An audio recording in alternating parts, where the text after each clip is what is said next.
Along with whiteness studies and Black Lives Matter, the concept of decolonization is currently rampant in Western institutions of higher education. In the most recent example, academics at England's University of Cambridge are considering how to implement a call from a small group of Black and leftist undergraduates to decolonize its English literature syllabus by taking in more Black and ethnic minority writers and bringing post-colonial thought, a branch of critical theory, to its existing curriculum.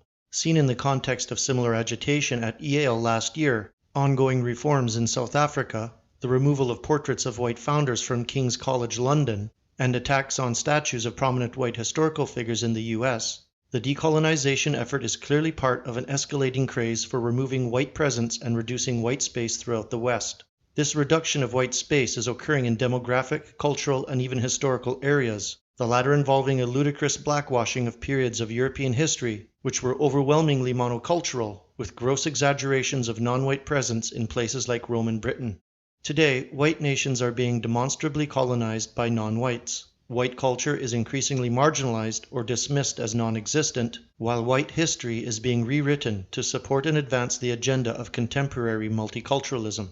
Whites are thus abused as colonizers while simultaneously being subjected to an unprecedented and multifaceted colonization. This jarring incongruence between rhetoric and reality requires an interrogation of what is meant by terms such as colonize, empire, and even genocide, particularly in regard to the political uses they have come to acquire, and also an interrogation of what we understand by historical processes of colonization. It is argued here that the growing clamor for decolonization, like whiteness studies, exists only to encourage and facilitate an aggressive anti-white discourse. In his introduction to Empire, Colony, Genocide, Conquest, Occupation, and Subaltern Resistance in World History, A. Dirk Moses contends that conquest and occupation are human universals, rather than the preserve of uniquely evil European peoples and their culture. He writes that empire, colony, and genocide are simply keywords particularly laden with controversial connotations, but that few are the societies that were not once part of empires, whether its core or periphery. Few are the societies that were not the product of a colonization process, whether haphazard or planned. Despite this universal presence of conquest, displacement, and domination in human history, Moses notes that the usage of the terminology of these themes has come to focus inordinately on the recent European past. When utilizing these keywords, then, modern ethnic activists strategically take the European expansionism of the 19th century as their starting point, excluding many prior centuries during which non-white participation in conquest, slavery, expansion, and imperialism was at least equally in evidence.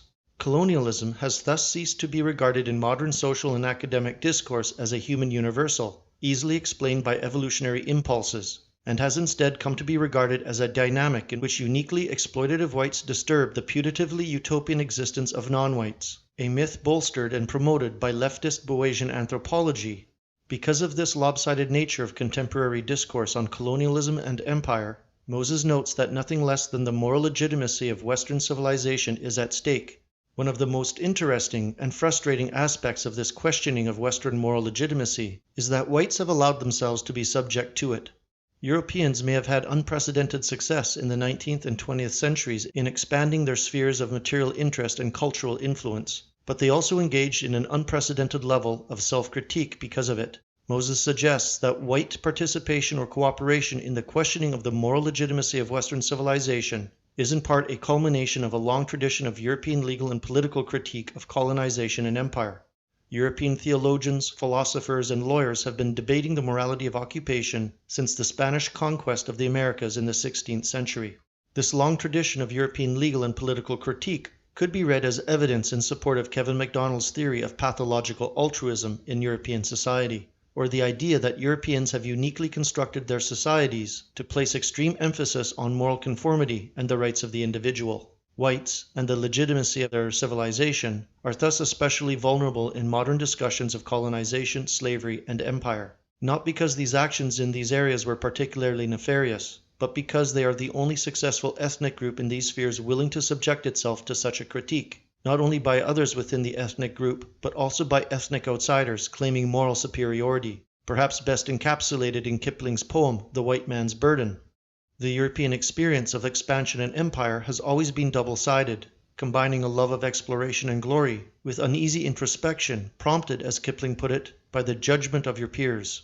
Of course, one of the main reasons for our contemporary aversion to colonialism is that the collapse of empire has been catastrophic for us as a people, not in terms of lost resources, but because we immediately became subject to reverse colonization. Although accelerated by hostile alien influences, it remains indisputable that Europeans conducted their empires, particularly in their later bureaucratic stages, in accordance with the principle that the colonized acquired a status nominally indistinct from each other as well as the conquering national ethnic group. In Britain, this led to an initial mass influx of non-whites from the colonies between the passage of the British Nationality Act of 1948 and the Commonwealth Immigration Act of 1962. An identical scenario played out in France between 1945 and 1974, and in the Netherlands, which took in almost 1 million people between 1945 and 1990. The avoidance of moralism is perhaps even more necessary for a people such as ourselves, for whom moral concerns are primary, and it is a kind of racial Achilles heel. Simply put, we are unlikely to find success in wielding a weapon to which we are uniquely vulnerable. Our struggle against invaders, both old and new, should be based on the obvious truth that it is quite simply in our interests to defend the homogeneous nature of our territory as a means of promoting a safe and successful future for our children. This is where our moral code should begin and end. Finally, it is worth remarking upon the rhetorical bankruptcy and transparent agenda of slogans calling for the decolonization of academia, English literature, and our public spaces. Decolonization, by almost any definition, implies that a thing existed some state prior to colonization. Looked at bluntly, a complete decolonization of African society would entail a total return to the pre-imperial state of the African tribes. There is almost certainly not a single African alive today, either in Africa or living among other peoples, who would willingly engage in such a total decolonization.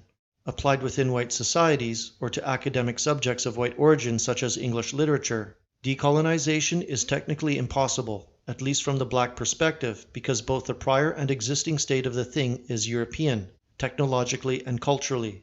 What people of color truly mean, whether they understand the dialectical tricks devised by those inciting them or not, is that they want to colonize us. They want to colonize white nations, white spaces, white literature, with a colored or multi-ethnic presence that was never there at any prior time. Efforts to invent or exaggerate, for example, a sub-Saharan presence in Roman Britain are intended to construct a mythical multicultural prior state that decolonization will return us to. But these are malicious fictions, which, if unchecked, will end in the utter extermination of Western civilization and its European ethnic groups.